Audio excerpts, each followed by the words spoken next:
Alam mo, for those who were ousted from government, sinasabi nila na maraming military sa gobyerno ko.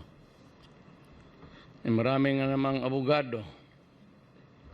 Lahat naman nasabit sa korupsyon. Dito na lang ako sa military. Mapagsabihan mo pa ng prangka. Keep your dignity intact because I personally guarantee that any form of corruption will be dealt with promptly and severely.